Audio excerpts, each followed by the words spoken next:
La parole d'Allah, remède à tous les maux As-salam, alaykum wa rahmatullahi wa barakatuh, mes frères et sœurs en Allah.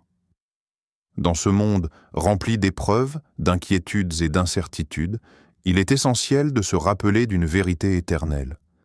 La solution à toutes nos difficultés se trouve déjà dans les paroles sacrées d'Allah.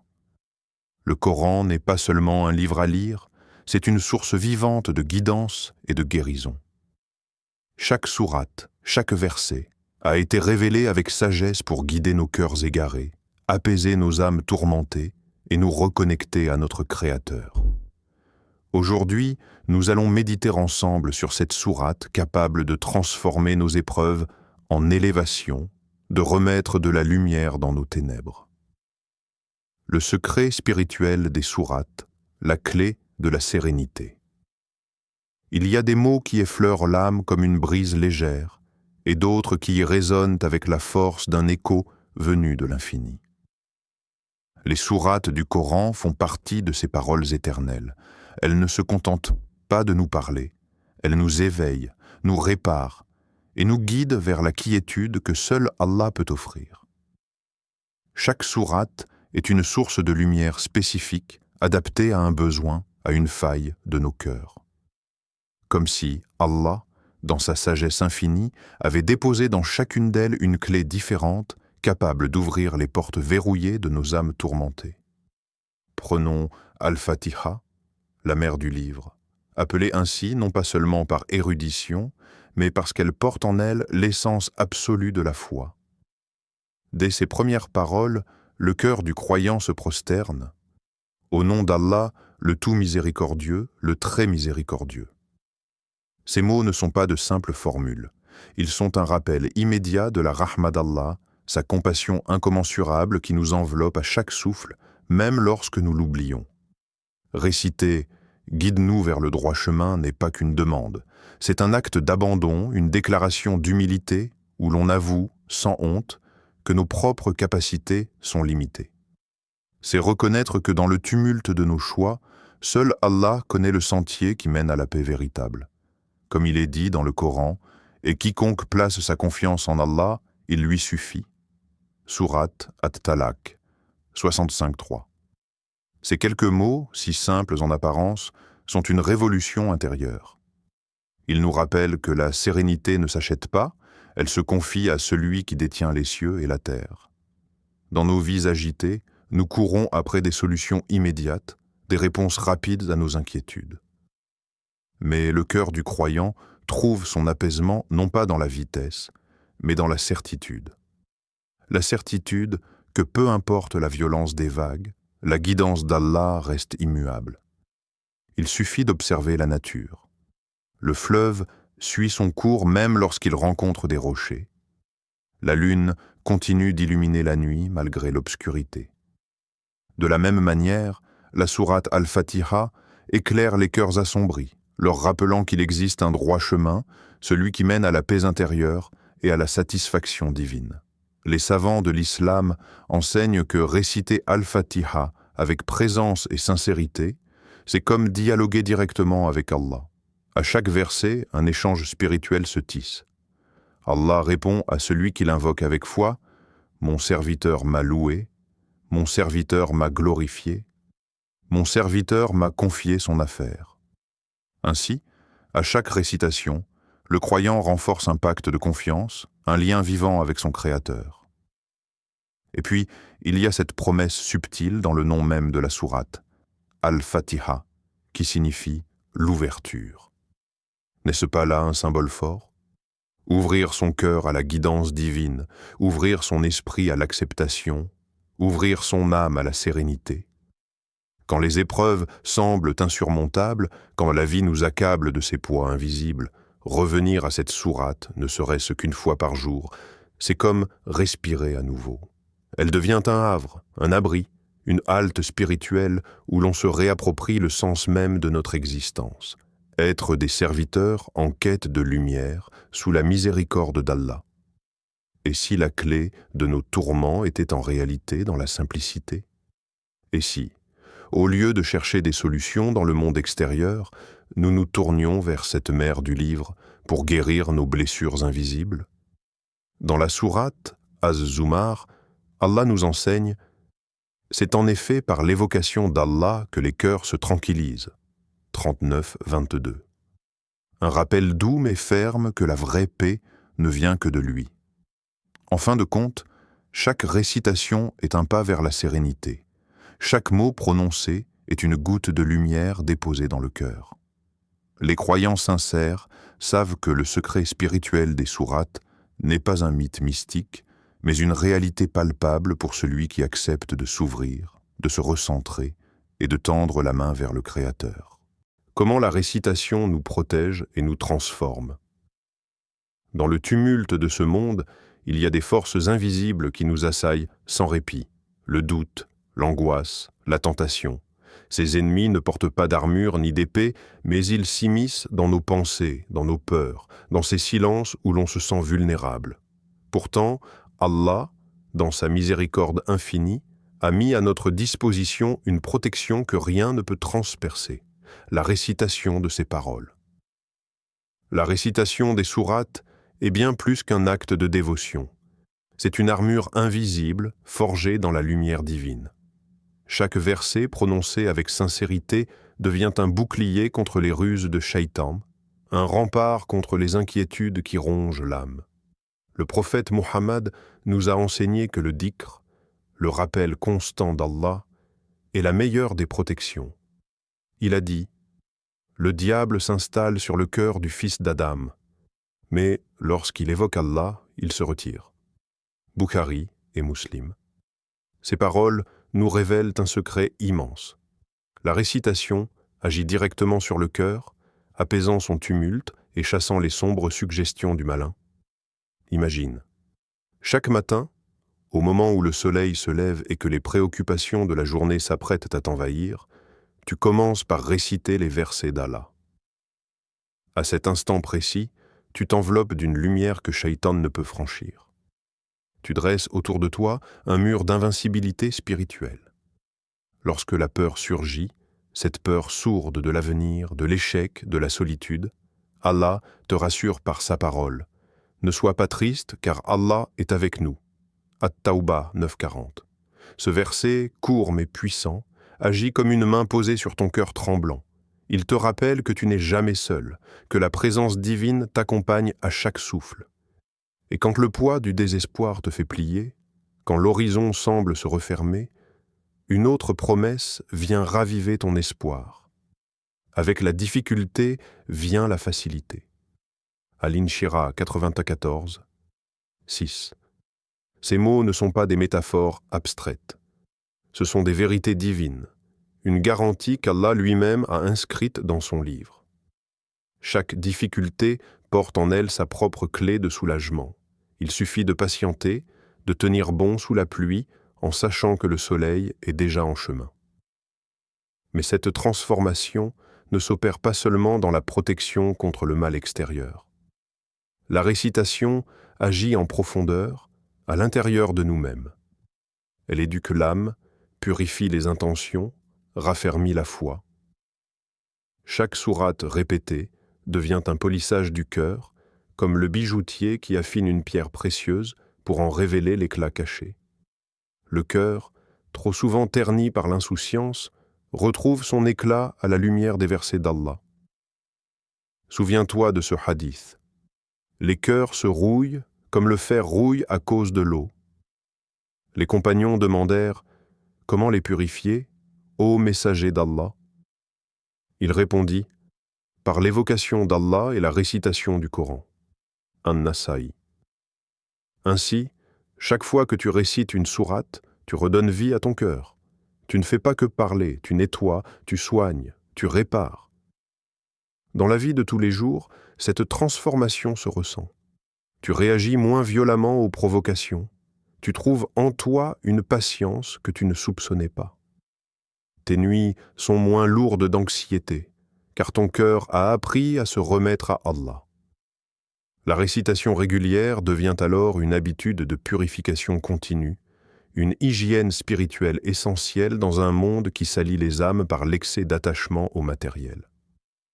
Dans la sourate Fussilat, Allah nous rappelle en vérité ceux qui disent « Notre Seigneur est Allah », puis se tiennent dans le droit chemin, les anges descendront sur eux. N'ayez pas peur et ne soyez pas affligés, mais recevez la bonne nouvelle du paradis qui vous a été promis. 41h30. Quelle meilleure protection que cette promesse? Ceux qui récitent et se rappellent d'Allah marchent sous la protection des anges eux-mêmes. Pourtant, cette armure divine n'est pas réservée à une élite.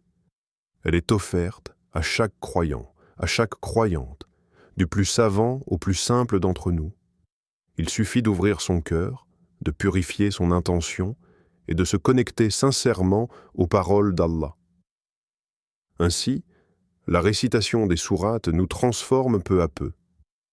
Elle éteint les foyers d'angoisse, elle fortifie notre foi face à l'adversité, et surtout, elle nous ramène toujours vers l'essentiel. La conscience profonde que rien n'atteint le serviteur qui s'abrite sous la protection de son Seigneur. Les récits du Coran, des leçons de résilience. Il y a des histoires qui traversent le temps sans jamais perdre de leur puissance. Ce ne sont pas de simples récits du passé, mais des miroirs tendus à nos propres existences. Le Coran, dans sa sagesse infinie, regorge de ces récits vivants, destinés à éclairer nos pas vacillants. Parmi eux, l'histoire du prophète Younous, alayhi salam, reste l'un des plus bouleversants enseignements de résilience et de retour sincère vers Allah. Imaginez un instant, vous êtes seul, perdu, littéralement englouti par l'obscurité. Pas d'issue, pas d'espoir visible. C'est la situation de Younous alayhi salam lorsqu'il fut avalé par le grand poisson, isolé dans les profondeurs de la mer, sans secours humain possible. Pourtant, à cet instant d'abandon total, Younous n'a pas sombré dans le désespoir. Il n'a pas accusé son destin, ni rejeté la faute sur les autres. Au contraire, il s'est tourné vers l'unique, reconnaissant son erreur avec une sincérité déchirante. Il n'y a de divinité que toi. Gloire à toi. J'ai été parmi les injustes. Al-Anbiya 21, 87. Ces paroles, simples et lumineuses, ont traversé l'obscurité des abysses pour atteindre la miséricorde d'Allah. C'est dans cette humilité que s'est ouverte pour lui la porte du pardon, puis celle du salut. Maintenant, posons-nous la vraie question. Ne vivons-nous pas, nous aussi, nos propres ténèbres? Une dette qui nous étouffe, une maladie qui ronge le corps ou l'esprit, une trahison qui lacère le cœur, un vide intérieur plus oppressant que le silence des profondeurs.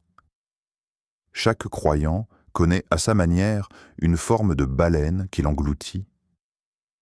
Et trop souvent, nous cherchons la lumière ailleurs, dans l'agitation du monde, dans la fuite vers des solutions éphémères. Mais le Coran ne nous raconte pas l'histoire de Younous pour la beauté de la narration. Il nous l'enseigne pour que, dans ces moments d'étouffement, nous retrouvions le chemin de l'humilité, le chemin du retour vers Allah. Le véritable miracle dans l'histoire de Younous n'est pas sa délivrance physique. Le miracle, c'est ce retournement du cœur, cette reconnaissance pleine d'amour. J'ai été parmi les injustes.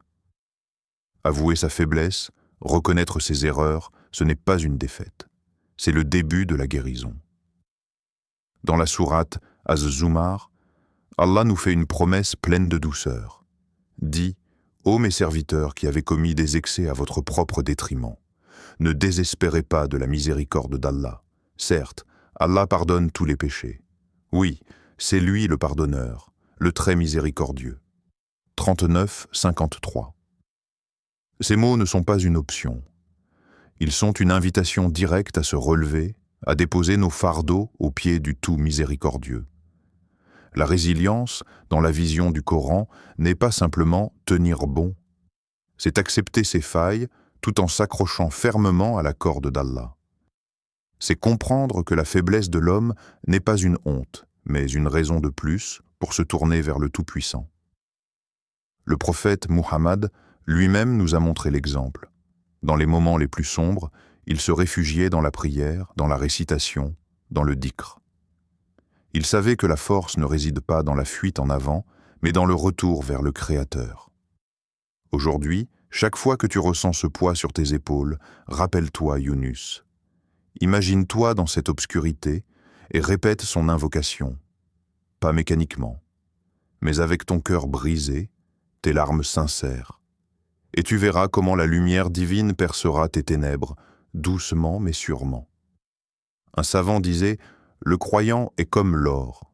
Il peut être chauffé, martelé, plongé dans l'acide, il en ressort toujours plus pur. » Chaque épreuve que tu traverses est une opportunité d'épurer ton âme, de renforcer ta foi, de t'approcher davantage d'Allah.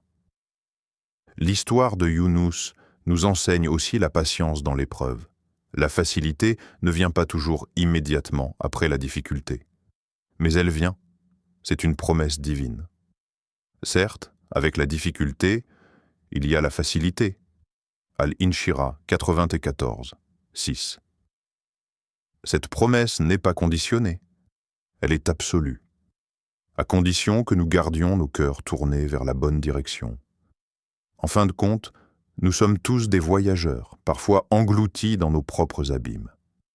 Mais tant que nous possédons la clé de l'invocation sincère, tant que nous sommes capables de dire avec foi « La ilaha illa anta, subhanaka, inni kuntu minaz zalimin », alors la lumière ne cessera jamais de nous parvenir. Que cette histoire ne soit pas pour toi une simple leçon du passé, qu'elle devienne une méthode de vie. Face à chaque obscurité, retourne à Allah. Pratiquez la sourate comme chemin de transformation. La récitation des sourates ne devrait jamais être perçue comme une simple succession de mots, un exercice mécanique vidé de son essence. Ce serait comme offrir à son âme un festin sans en goûter les saveurs. Non, la récitation est bien plus. C'est une rencontre intime entre le serviteur et son Seigneur. Frères et sœurs, ce lien sacré ne se limite pas à des obligations rituelles.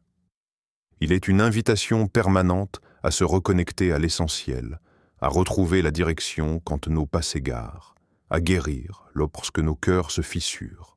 Imaginez que chaque sourate soit une clé différente, destinée à ouvrir les portes verrouillées de votre vie intérieure. La clé de la miséricorde, la clé de la protection, la clé de la sérénité, la clé du pardon.